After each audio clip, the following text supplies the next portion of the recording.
आइए अस्मा बेगम। हजूर, मेरा सवाल है, क्या हजूर ने कभी कोई नज़म लिखने के बाद हज़रत मुस्लिम मऊद रज़ियल्लाहु ताला अन्हो को सुनाई और उनके क्या तासुरात थे हजूर की शायरी के बारे में? मैंने तो कभी भी कोई नज़म हज़रत मुस्लिम मऊद को खुद नहीं सुनाई, लेकिन खुदामुल अहमदिया के जलसे में मैंने नज़म पढ़ी थी। वो कौन सी थी? खुदाम अहमदियत। तो हज़रत मुस्लिम मऊद को इतनी पसंद आई, उनको ये नहीं पता था कि मेरी है, वो समझे थे कोई और लड़का है जो अपनी नज़म सुना रहा है। तो उठ के बाहर आ गए और दीवार के साथ खड़े हो गए और झूमने लगे पढ़ के, सुभान, बहुत अच्छी नज़म है, बहुत मज़ा आ रहा है, आवाज़ भी अच्छी है और नज़म भी अच्छी है। मेरा बस साथ थी। तो उसके बाद उन्होंने पूछा ये कौन लड़का है? तो मेरा अपने कहा ताहिर, ये ताहिर है। तो उन्होंने लाहौल वाला क़ुव्वत ये कह के भागे वापस चले गए अपने कमरे में। तो इस तरह मैंने गलती से सुना दी थी, इरादतन कभी उनके सामने नज़म नहीं पढ़ी। आप सुनाए नज़म। कभी अपना भी एक शनासा था, कोई मेरा भी आसरा सा था। कभी मैं भी किसी का था मतलूब, कभी मैं भी किसी का था मतलूब, या मुझे बस यूं ही लगा सा था।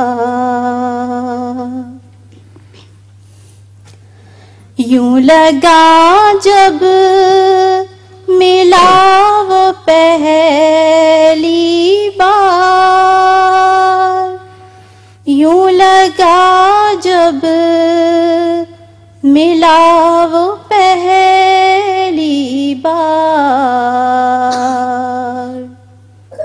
जैसे सदियों से आशना सा था। भर दिया उसने वो जो बरसों से, भर दिया उसने वो जो बरसों से,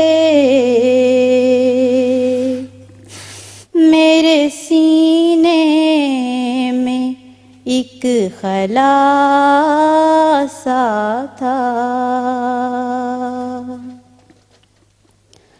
धूप में साएदार उसका प्यार, धूप में साएदार उसका प्यार, और अंधेरों में एक दिया सा था।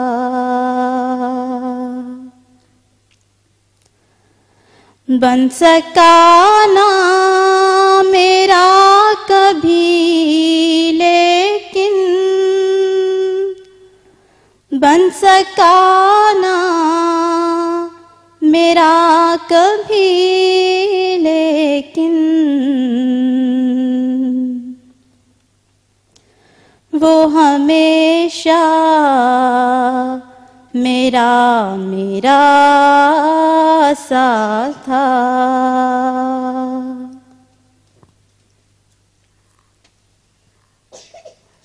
हो गया? अच्छी आवाज़ है। किसकी नज़म है ये? हजूर की। हाँ ठीक है।